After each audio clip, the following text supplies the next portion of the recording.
Many people dream of coming to live in Spain, not just to retire, but also many people want to come here for work, with the hope that in doing so, they'll get to experience a slower pace of life, much better weather, and a more sociable culture, as is often talked about here in Spain. But does it always work out like that in reality? The answer is not always. As someone who's worked and lived in Madrid for the past 6 years, I'm going to give you my perspective and my insights on what it's really like to work in Spain. Let's get right into it. So a bit of background before we get into the details so you can understand how I ended up to be in the situation I'm in. So I come from a finance background. I studied business and finance at university. I originally worked in Paris before I moved to Madrid for essentially a remote or regional position in a global company, essentially, which is what I've been doing in different shapes and forms and progressions over the past 6 years that I've been here. And I have to say that my set of circumstances and in my situation, it's been largely on the positive side as to what I've experienced being here. So keep that in mind as I share my perspective. A lot of what I talk about might be more for office-based work, but I'll also try to relate it to other sectors of the economy like tourism, hospitality, which are obviously very, very big sectors that draw a lot of people into to come and work in Spain as well. So with that said, let's get started with who can work in Spain and what exactly do you need to get started working in Spain. So everybody who's not a Spanish national who comes to Spain will need what's called a NIE, a Número de Identificación Extranjero, which is one of the very first processes you'll go through. A lot of people will get it as part of their residency process, but there are people who, for whatever reason, if you've done anything in Spain as a non-resident in the past, then you might have a NIE as well already. And it's typically the most challenging administrative procedure that you have to go through in Spain because you need it for pretty much everything in everyday life. And without it, it becomes quite challenging. But once you've got it, things generally start to get a bit easier. Other thing you're going to need, of course, is a social security number. I got mine through my first employer in Spain, which I should point out as well was actually a hostel many, many years ago when I did a summer working in Barcelona. So I was able to get that through as I had a work contract and by going to the social security office. That's how I got my social security number. But today, getting a social security number, it can pretty much be done online for the majority of cases. I'll put a link in the video description sharing more about how to get that. The other thing, of course, you're going to need if you're working in Spain is a bank account in euros. Ideally, a local Spanish bank account will be your best option. But if you've got, a bank account from another EU country or you've got maybe a Wise account in euros, that can also help you out as well. So those are the key administrative procedures that you'll need to go through. Worth noting as well that, you may need a residency permit or a visa if you're from a non-EU country. So EU nationals have it quite straightforward. They can relocate to Spain. It's a case of simply registering your residency where you're going to live. You may need to give proof of enough funds to cover yourself for 6 months if you don't have an employment contract already, but the requirements are very, very low for EU citizens. So minimal friction, minimal bureaucracy. When it comes to non-EU nationals, you will need a work permit to have the authorization to work. Now, this can be quite difficult in practice because of, the priority that's given to EU nationals. Essentially, it needs to be proved that they can't find a suitable EU national within a period of 90 days to do that job for an employer to be able to justify hiring someone from outside of the EU. Nevertheless, there are options like the highly skilled work visa, which for certain professions or if you're earning above a certain amount of money,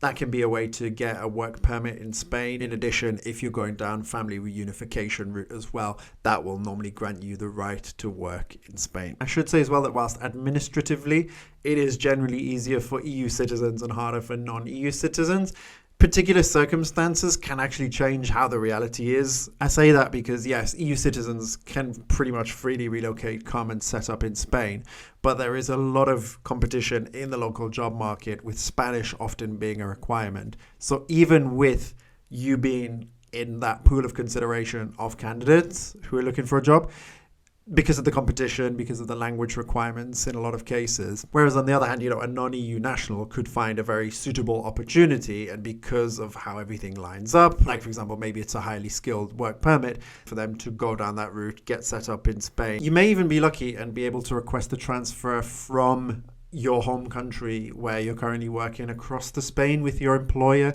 depending on particular circumstances and what they're willing to support from a visa and relocation perspective. So worth looking into that as well if you're thinking about it. The digital nomad visa can also be an option as well. If you're working for an employer who is outside of Spain and you want to be a resident in Spain, then that is also a possibility. I'll leave a link up here where you can go check that video out. Right, and I'm going to tell you a little bit about how you can find work in Spain and what to know about certain cities in Spain when it comes to work. So in terms of websites, LinkedIn, of course, is one. Indeed is a big site in Spain that's used for job postings, as is InfoJobs. So these three are probably the top places to look online for jobs that are posted, for vacancies that are posted. Of course, you can look on company career pages as well. Companies that have vacancies in Spain or significant operations in Spain, they'll post them on there. When I did my summer working in Barcelona as well, this was almost 10 years ago now, the concept of going around and handing out your CV was the approach I took as well. So I would walk into businesses, hand out my CV and explain what I could offer them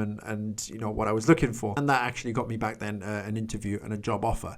And whilst things might be done primarily online today, there are still businesses in Spain that advertise vacancies in the windows of their shops. For example, if they're looking for a waiter, if they're looking for an administrative assistant, you might sometimes see little papers or little posters in the business window saying what they're looking for. So do keep an eye out for them as well and don't discard them. And maybe good to have some CVs ready to go out and look around if you're really serious about your job search. From experience as well, it is definitely easier to look for work when you're already in Spain, as is often the case with a lot of countries for that matter. But in Spain, I think that companies do tend to prefer local-based candidates first, people who are already in Spain, who have, ideally in some cases, if they've got a NIE and social security number already, they like it when you've already got that, so they don't have to go through the hassle of dealing with that and helping you with it. As I mentioned in the previous section as well, whilst Spanish is not compulsory or needed for all job roles, being perfectly honest with you, like you're at quite a disadvantage if you don't have it. It's required in the majority of jobs for sure. Even in the jobs where it's not required, you know, it's a bonus if you have it to be able to talk with your, you know, superiors or your colleagues. Then it's something that's really valuable for you to be able to make like workplace relationships essentially. So don't by any means like write off your job search because you can't speak Spanish or you're not, you know, fully proficient in Spanish. But at the same time, don't just think, you know, it's going to be a breeze and that you're going to be able to get by without Spanish, because realistically, if you want good opportunities and you want to have a good time in Spain, then you're going to need Spanish. You might even be asked for the regional language in places like Barcelona, where they might ask you for Catalan, in the Basque country where they may ask you for Basque, or in Galicia where they may ask you for a base level of Galician language. But these are very much specific to those regions of the country. English is also becoming a more and more in-demand language in Spain as well. If your English level is not at a good standard, again, I think you're at a bit of a disadvantage. So you ideally need proficient Spanish and proficient English. If you have those two combos, you give yourself a good chance, at least from the language perspective, of being able to find something. So as someone doing office-based work, and probably for people looking for office-based work as well, there's three main cities that are probably on your mind or where you've concentrated your search, which are Madrid, Barcelona, and Valencia. Now, Madrid as the capital obviously has a great deal of professional opportunities. It's where a lot of multinational companies and corporate headquarters are as well. It's also where you'll find a lot of big consulting companies have their headquarters as well. So if you're looking for multinationals, global companies, big business, then Madrid is probably where you want to concentrate your search. It does have startups and smaller businesses, but I'd say you can find them more so in Barcelona. I think Barcelona has a bit more of a startup culture, a bit of a tech culture as well. There are one or two global companies, but again, I think the majority you'll find them in Madrid. So Barcelona kind of differentiates itself in that way. So if you're looking for like the startup experience or new company, fast growth kind of experience, then Barcelona is probably where you want to look. Barcelona as well, by the way, is home to one of Spain's biggest startups, which is Glovo. And then Valencia has a similar scene to Barcelona with a number of small companies and startups, but not the same number of opportunities as Barcelona. So you might get the odd startup, one or two companies here and there. And Valencia is developing in that respect. It's been named a top expat destination in the past. It's a very popular city in Spain these days, but it is not quite at the same level of job opportunities as Madrid or Barcelona. And there are maybe a couple of other big cities around Spain where you've got opportunities, like around Malaga area, maybe Granada, Cordoba have one or two opportunities. Bilbao in the Basque Country, for example, actually has the headquarters of a big energy company, Iberdrola. But the majority of opportunities, as I say, are concentrated in Madrid, Barcelona, and Valencia. All right, now let's get into the reality of working in Spain. So I'll start with some of the positives. And again, this is coming from my experience and probably relates more to office work. The first one that's a big one for me, and probably will be for a lot of people who are looking to work here as well, is the clear separation that you have between your life inside and outside of work. So in Spain, at least my experience has been, you come to work, you do your work, and then once you've logged off, that's kind of it. You're done until the next working day, and you can enjoy your evening or your weekends. And because of the lifestyle in Spain, because it is a very social culture, very outdoorsy kind of culture, it's not like in the UK, for example, where, people have the tendency to just kind of, go to work, go home, and, that's kind of it. You might finish work and you might go out for a meal with someone, or you might go out and enjoy the sun for the rest of the day, or go for a walk in nature or by the beach or wherever you are. It's like that separation between work life and your personal life is also helped by the fact that there are so many things to do outside of work, as well as things like sports clubs and social events as well. So it really adds an element of fun and enjoyment to your overall quality of life being here. Life is not just work, go home, work, go home. You work and then you can go home, or you work and then you go meet friends and then you got the weekend or whatever. And you get the point. And linked to this point about Spain being a pretty open and social culture, that's reflected in the workplace as well, in my opinion as well. I feel like in Spanish workplaces, colleagues are pretty open. Everyone will greet each other as they're walking through the hall or getting into the lift. Even if they don't know each other, everyone will say hello. Everyone is quite inclusive in making conversation and trying to form camaraderie in the workplace. I feel like Spanish culture at work, enables that. And if you're open and you can engage with it, you can have some really good, meaningful friendships and relationships at work, which is really good. Another good thing about working in Spain is kind of the protections you have as an employee. Like when it comes to things like annual leave and days off, you've generally got a very generous allowance. A lot of companies will give you between probably 22 to up to 30 days of leave per year that you can use on top of the bank holidays that there are in Spain. Maternity and parental leave for people thinking about a family are very good as well in terms of the amount of time you're allowed off. And when it comes to being fired, it's not like in the US, for example, where you have at-will employment. There's a process the company has to go through to fire you. And based on your income and how long you've been working with the company as well, there's also a minimum legal payout that they'd have to give you if they were to make you redundant as well from your position. And another common benefit that a lot of companies in Spain give out to their employees or will offer is this concept of what is known as the jornada intensiva, which would translate more or less to the intensive working day. So a lot of companies have this on Fridays where, people will be finishing work around lunchtime. So around 2:30, 3 o'clock, a lot of people will end their workday there on a Friday rather than working through till 5 or 6 o'clock. And what is also common as well is that some companies will have that throughout the summer months. So every day, Monday to Friday, you will have essentially that jornada intensiva from maybe the months of June up until September. So starting at, maybe, you start work 8, 9 a.m. and then, 3:30, you're done for the day. And that's all the way through the summer.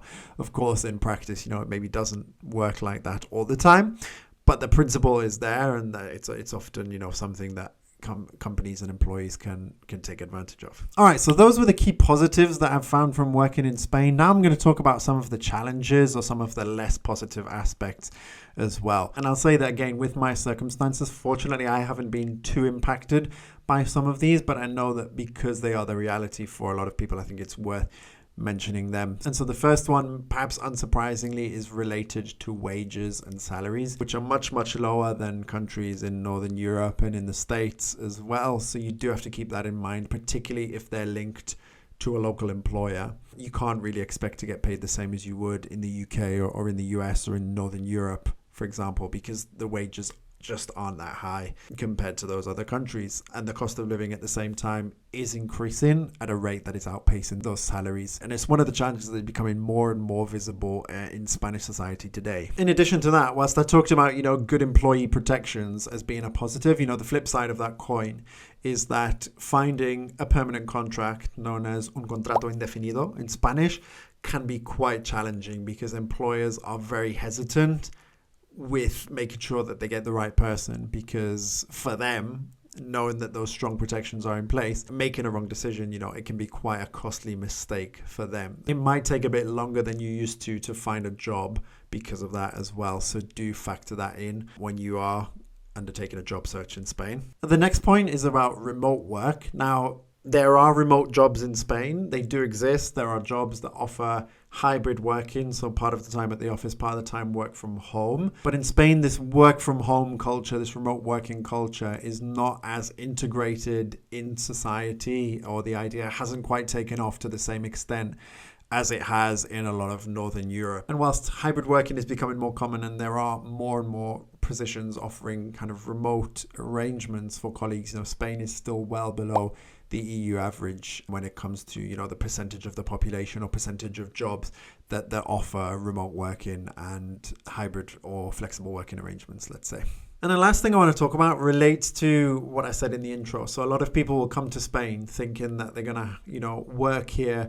They're going to enjoy a much slower pace of life. They're going to enjoy the sun, have the social life and whatever. But the honest truth is that if you're working in a city like Madrid or Barcelona, all you need to do is get on public transport in the morning and in the evenings to see how many people are packed on that metro, packed on the bus, trying to get to work on time, and that are actually in a rush to get there. So whilst you may come with an idea of what you expect work and life to be like in Spain, there are people who live way out in the suburbs of Madrid or in the greater Barcelona metropolitan area who are getting, the commuter trains into the city, and it might take them 45 minutes to an hour to get to work, which culturally and historically hasn't really been a thing in Spain. But as the times have changed and your cost of living comes up and people need to maybe live outside of the city to make things work for them, this is becoming more common.